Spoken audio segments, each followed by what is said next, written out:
En plein centre du campus, ces étudiants de San Francisco installent un campement pour bloquer leur université. Free Palestine! Free Palestine! Free Palestine! Aux quatre coins du pays, des étudiants et des enseignants occupent leur fac. Et toujours le même mot d'ordre, dénoncer la guerre menée par Israël dans la bande de Gaza. Je suis ici pour protester parce que trop c'est trop. On est dans la rue depuis plus de 7 mois maintenant. Et on demande la même chose. On appelle à un cessez-le-feu. On demande la liberté pour les Palestiniens, le retour des terres confisquées et on demande des comptes aux responsables des atrocités commises jusqu'ici, ce qui n'a pas été le cas. Pourquoi cibler ces campus et organiser leur blocage? Ces étudiants demandent à leur université des engagements concrets. En tant qu'étudiants d'universités prestigieuses ici et partout dans le monde, l'une des actions les plus concrètes que nous puissions faire, c'est d'exiger que le nom de ceux qui financent activement le régime sioniste et le génocide à Gaza soit rendu public. À Washington, des tentes occupent le campus. Tout est prévu pour tenir et les sympathisants sont tous les jours plus nombreux. Il y a plein de gens qui passent, qui quittent leur travail pour nous soutenir.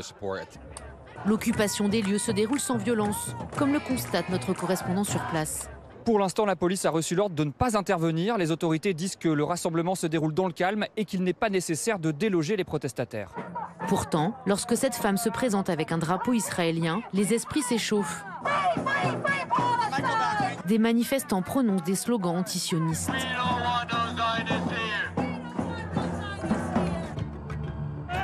Sur les lieux de blocage, la tension monte, comme le prouve ce face-à-face tendu entre pro-palestiniens et pro-israéliens sur le campus de UCLA, la célèbre université de Los Angeles.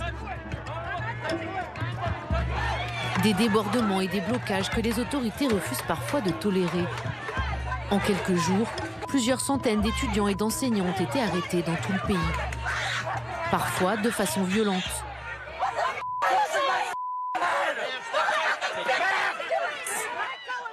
C'est ce qui est arrivé à cette professeure de philosophie à Atlanta.